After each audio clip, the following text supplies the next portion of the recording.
A new era in crewed spaceflight begins as SpaceX's Dragon launches. Meanwhile, Starship 4 explodes during a static fire test, and Australian astronomers have spent the better part of 2 decades looking, and now they found the universe's missing matter. It's Saturday, June 6, 2020. This is Talkin Science Uncut, produced live. Good morning, welcome to it. Let's get into it. Across Apple Podcasts, Spotify, Google Podcasts and YouTube, this is Talking Science with Dr. Brad Tucker and Matt Miller. Yes, indeed, he is with me for another Tuesday, another edition of Talking Science. Dr. Brad, happy Tuesday. Yes, how's it going? And at least we're not here saying, oh, we've had another weather delay. That's always a plus. That was my concern. Although when I woke up on Sunday morning and loaded the project to go live, I discovered my mistake when the NASA stream showed me that they were plus 1 minute 48 seconds into the launch. I realised that the weather delay, moving it to Saturday afternoon and an hour earlier than the Wednesday afternoon, meant that I should have started the live stream an hour earlier. Look, timing is all precise and it happens to the best of us. It's rocket science or something. Of course, before we dive in, Brad, people can find you on social media, on Facebook, Dr. Brad Tucker, and on Twitter at btucker22. Trekzone all over social media as well. Just search for Trekzone. It's a lot easier than diving into all the different ways you can find us, but we are there across social media. Brad, let's dive into some headlines. Talking Science headlines. And first up, it's a ring of fire, I believe. Ring galaxies are always interesting because they're the result of collisions. And this is kind of essentially the first or oldest galaxy or remnant of a galaxy collision that we've seen, which is a big step in our understanding how big galaxies come to evolve and form that we see today. So a great discovery from an Aussie-led team. Virgin Orbit's first test didn't go quite to plan. No, it was something that they had last week where they were going up, and Virgin Orbit being this Boeing 747, which carries a rocket and launches from there, which is an interesting creative idea. They gave it a 50-50 chance of it succeeding. It fell into the second half of the 50% category. Look, these things happen. Absolutely, as we'll talk about in Starship, these things happen when you're testing new and experimental stuff. Yeah, that's exactly right. It's rocket science. Well, a couple of stories this week focusing on destruction of prototypes, but that's how we learn and that's how we move on in this world of rocket engineering. It is rocket science and it takes a while to get right. Virgin, obviously, with their high hopes there of putting a 747 into high altitude and launching a rocket from the belly. Absolutely incredible. Alrighty, well, welcome to Talkin Science Uncut, produced live. Don't forget, you can check Trekzone out on all the socials to keep up to date with us. We're on Facebook, Twitter, Instagram, YouTube and Tumblr. I'm actually remembering to publish to Tumblr this week, which is absolutely fantastic. Facebook's got the wrap up. Twitter's got the latest. Instagram is reliving Trek and Orville episodes. And coming soon, I know I've been saying this for a couple of weeks, but coming soon, Babylon 5 episodes as well, which is going to be absolutely fantastic. And of course, YouTube with the enhanced versions of our audio podcast as you're watching now, and live streams and so on and so forth. And of course, podcasting. We're in your favorite podcasting app. Just search for Trekzone and you can get us while you're on the go, on your mobile device, on the bus, on the train, on the commute to work, on the commute home, whatever it is you're doing. It'll be absolutely fantastic if you find us on your podcasting app, subscribe and leave a review. That would be absolutely fantastic. Our statistics there on the soft launch of podcasting have been really, really impressive. I've been really happy with them. A couple of 100 views per month, which is brilliant for something that nobody knows about. Alrighty, well, it's time to get into our stories of the week. This first one that we're going to cover is obviously Crew Dragon, successfully launching on Sunday morning Australian time. But first, Brad and I are going to take a moment to reflect on the current situation in the United States. It's only right that we do that here on Talking Science. The topical podcast that it is. A devastating situation unfolded last weekend in the US. and is still going on and will go on for quite some time. So Brad and I will touch on that first off, and then we'll move on to the Crew Dragon launch. You're watching Talkin Science Uncut, produced live. Let's roll it. Talking Science, Stories of the Week. Alrighty, time for our stories of the week, Brad, and we're going to cover Crew Dragon's launch, but first I wanted to acknowledge the current situation in the US. I tweeted on Sunday about how that day, the launch day, showed what America is. It really is a land of dichotomy. On one hand, you've got a deeply troubled nation split seemingly permanently along racial lines, and on the other, a nation that has done marvelous things for humanity's scientific knowledge. So many parallels to the 60s. It's like we're stuck there. The US put a man on the moon while they were raging the Vietnam War, and the civil rights movement was just beginning back at home. Here again, we're in another new era of crewed spaceflight, human spaceflight, and the country is still torn.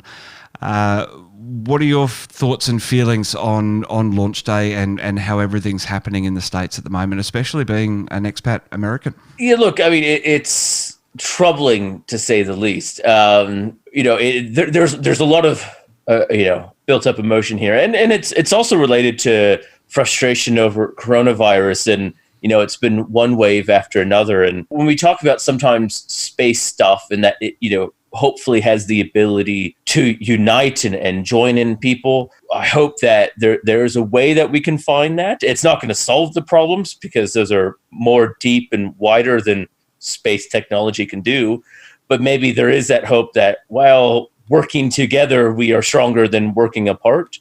And, I do hope the US finds its way. It has a lot of soul searching to do, and sometimes that's by connecting you with the idea that there's something much bigger than you.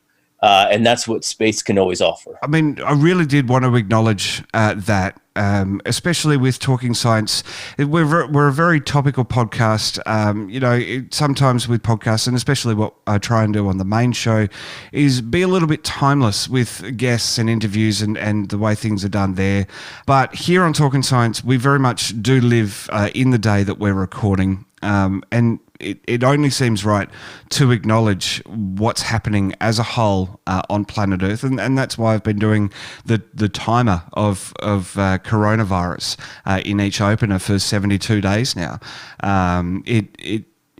These things happen, and as you say, hopefully talking about science and making these discoveries and trying to continue on with life as best as we can in a new normal is a way, as you say, of showing that there are other things out there that look what we can do, look what humanity can do. When we put our minds to it, we can create new spacecraft and get astronauts into low Earth orbit in less than 19 hours. It's not just beyond being topical. That's just what's happening in the world. And it's always important when we talk about, I think, space as well, that when we go into space, we're no longer representatives of a country or a species. We're Earthlings in the truest sense, and bringing some of that spirit back. And I think some people sometimes need to realize that, and it's good to show it. And as you said, science isn't separate from what's happening in the world. It's part of it. So it's not like we can just separate the two issues. And the two issues feed off each other sometimes.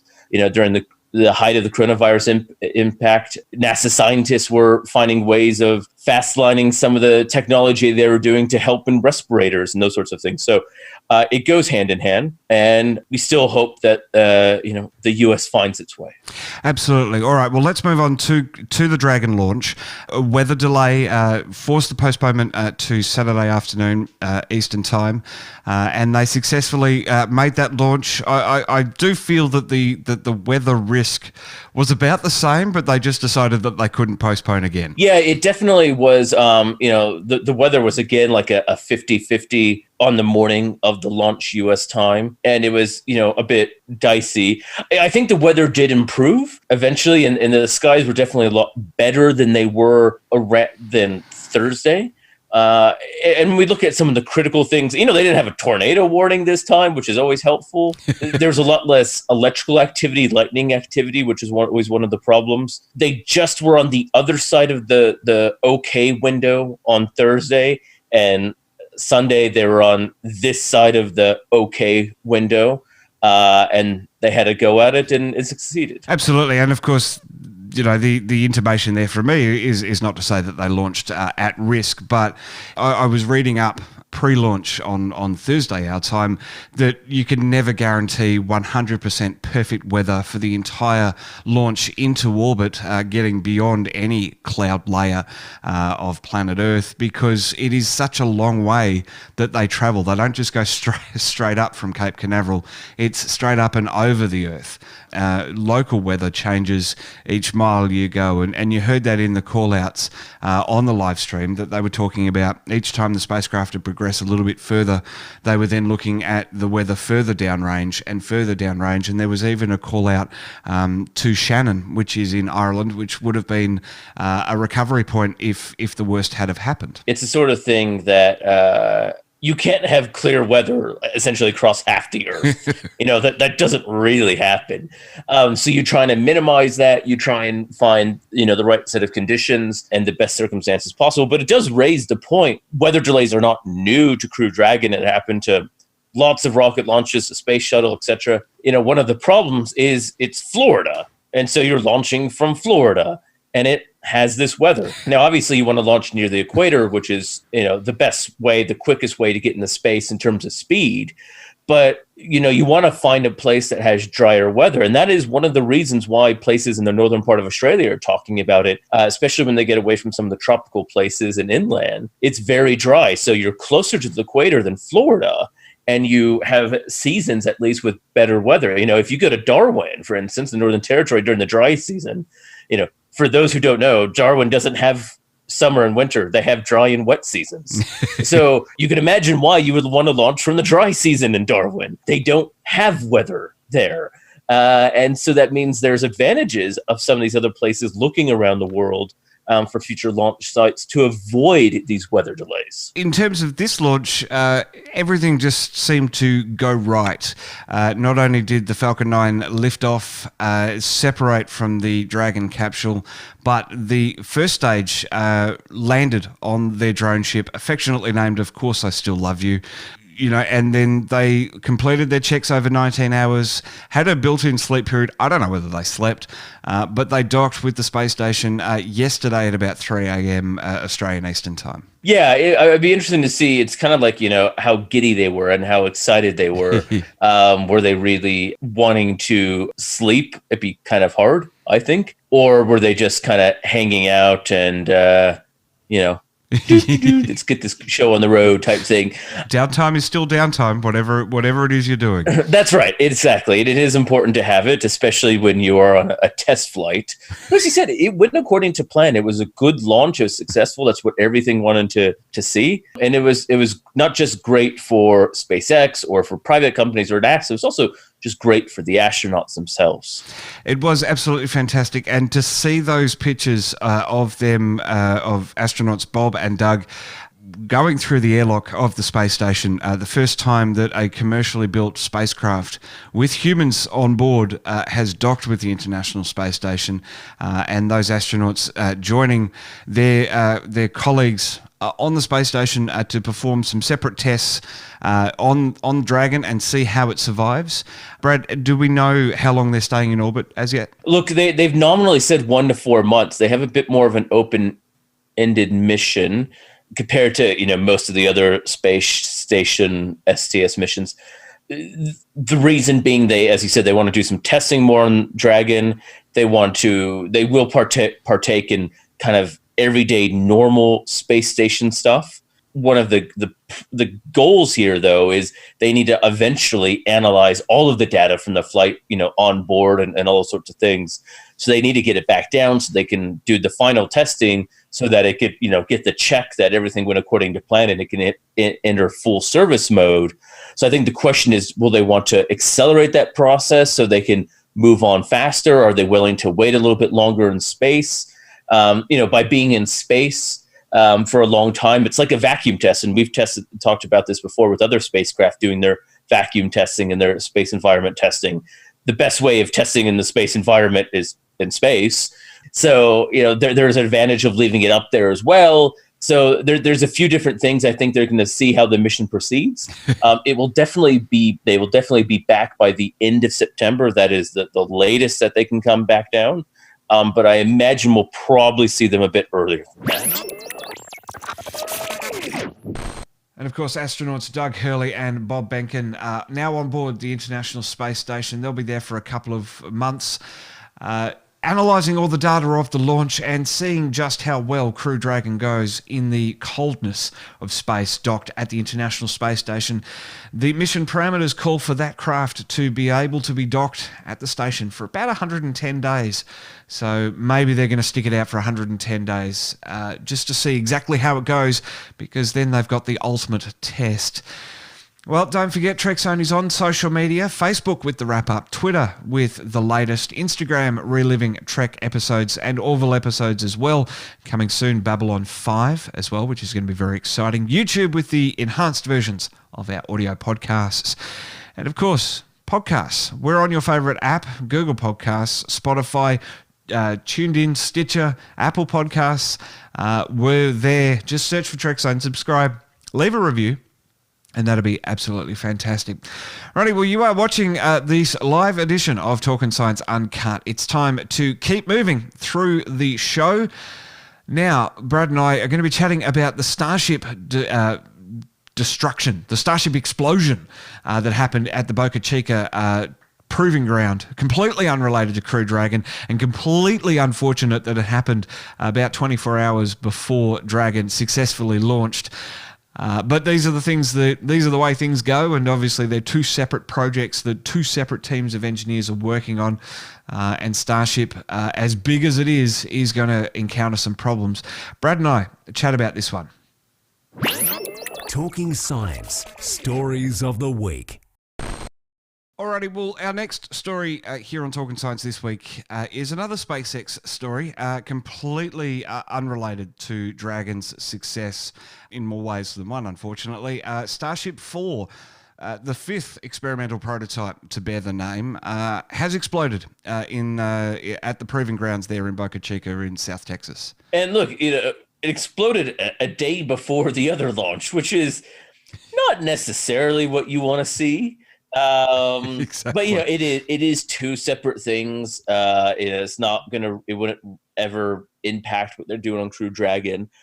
But look, the Starship has not had a lot of successes in their testing lately. They had one, and then they had this other testing on the weekend, and it exploded again in spectacular fashion. When they explode well. Yes, they don't go by halves. And their rocket explosions. You want to see them succeed, but it was, definitely another setback in the Starship program. And Starship is being designed for the Artemis missions to the moon and beyond to Mars, with a crew capacity of 100, I believe it is, or that's the aim. Yeah, that's right. Much, much bigger, and one of the biggest rockets that we really would have seen. Crew Dragon was able to take 6. This being able to take, I don't know the exact number, but around 100 is really a transporting of a crew of people, a large amount. Now, obviously, you don't have to always put in 100 people in there, but it would definitely be a large volume of people, very different than what we would see in the other configurations of even the Orion capsule, which is being built and tested for SLS and NASA. It is a different beast altogether, and an ambitious one as well. And you want them to get it right, but there's some critical testing that they're trying to do right now that is not going according to plan. And when you're considering even putting, say, the space shuttle, which was the biggest crewed launches that we've seen, so putting more than 10 people in one rocket for one launch, there's a lot of risk involved with that. I mean, as we've talked about, you're literally setting the rocket on fire and hoping it goes upwards. We want to make sure that they all explode when they're empty and they're being tested rather than later on down the track. That's exactly right. It is, it's the theme of today, rocket science. It is a tricky thing that they need to get right. So it's better now than later. You want to make sure that you've done all the testing and you have figured out all the different configurations of what they can do and what they can't do. And this is what we're seeing now. So it's one of those things where this happens, right? It happened to Falcon 9 and the Dragon capsule. This is part of it, but you do want it to eventually see that full success, and that does seem to be a bit far off. Well, having said that, I think the best thing here is that it's not exploding at the same point each time. So each time they're having a catastrophic failure, they're learning from it, they're addressing it, they're building the next one, and getting a little bit further in the testing.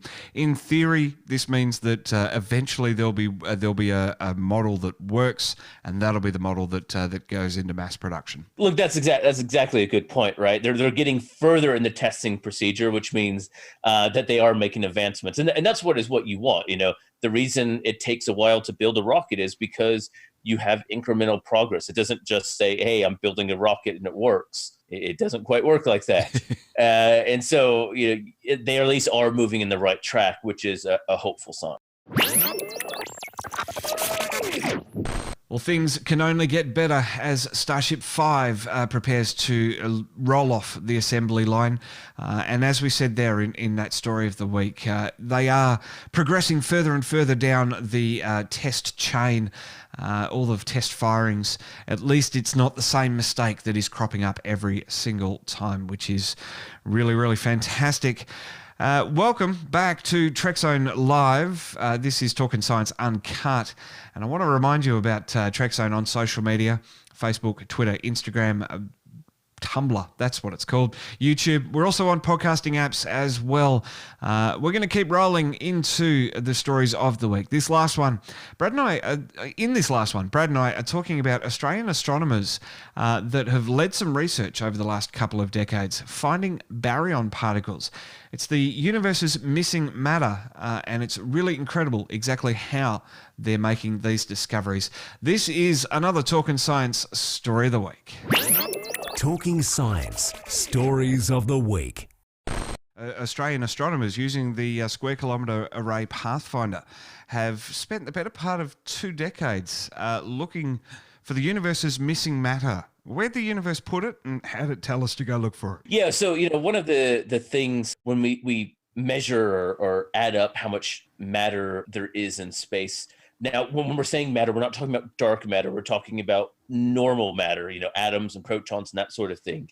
We can kind of weigh the universe. We can figure out how much it is, how much is there. And there appears to be some missing. That's what we call the missing baryon problem. A lot of things have been done to solve this, because it requires a different way of kind of probing and measuring and weighing the universe. And so using what's called fast radio bursts, these are bursts of light that emit radio signals. And we've talked a lot about this before. They've been able to travel and trace how those radio signals are going through space. And they've been able to see that it appears that in some cases, it's going through baryons by the way it affects the way the travel of light, and kind of gives a sign or a way of seeing this missing matter because it's missing and we haven't been able to see it before. What I love about this is that the astronomers have been researching this, as I say, for 2 decades almost, since the mid-90s. And those fast radio bursts came in about 2007, but weren't quite fully understood. So it's taken a little while to process all the data and work out exactly what is going on. Yeah, when the first one was discovered by Duncan Lorimer, it was kind of, what is this? And then a few years later, I started finding more and it became a real thing. And I remember when fast radio bursts were first just coming on, one of the first mentions was that you could potentially do something like this. You could potentially trace what's in between you and the fast radio burst, because these bursts are milliseconds long, and the way they fade as a function or as a rate of frequency, if something affects that slope or that change, you can measure what's in between you and the source. So it's kind of like light going through a prism, or if you have a glass of water and sunlight goes in, it's refraction, and it's essentially a similar process here. And so by using the way the radio light traveled through different parts of the universe, so these fast radio bursts happen all over, you can trace different pathways through the universe, and therefore pathways through different stuff.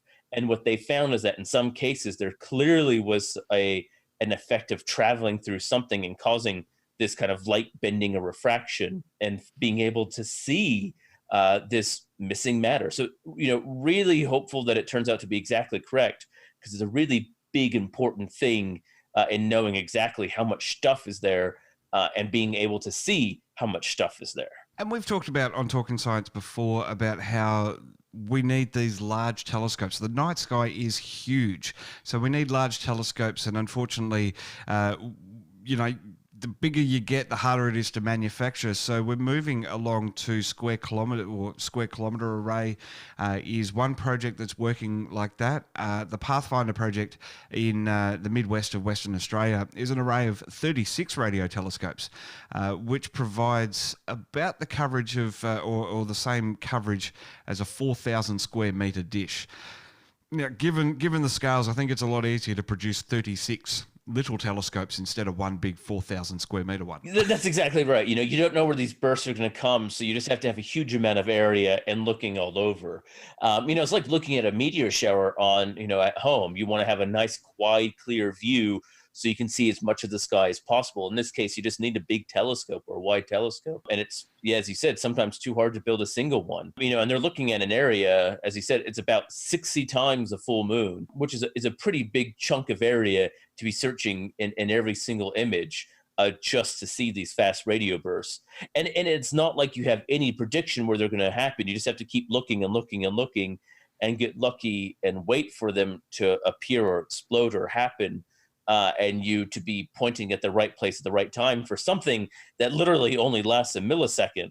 So, there's a lot of, it's not just luck, but making sure you devise an experiment so you actually find something. And of course, having said that it's Australian astronomers using Australian telescopes, we should acknowledge the work of the Very Large Telescope in Chile, which has been, we've talked about its work previously. So it's a very busy little big telescope over there in South America that's also measuring the distance between the Earth and the galaxies where these fast radio bursts are coming from. So it's basically picking up what ASCAP is finding and analysing it and measuring it. Yeah, that's exactly right. Nothing is done solely, and these are also all projects with tens of people, upwards of sometimes 100 from all over the world.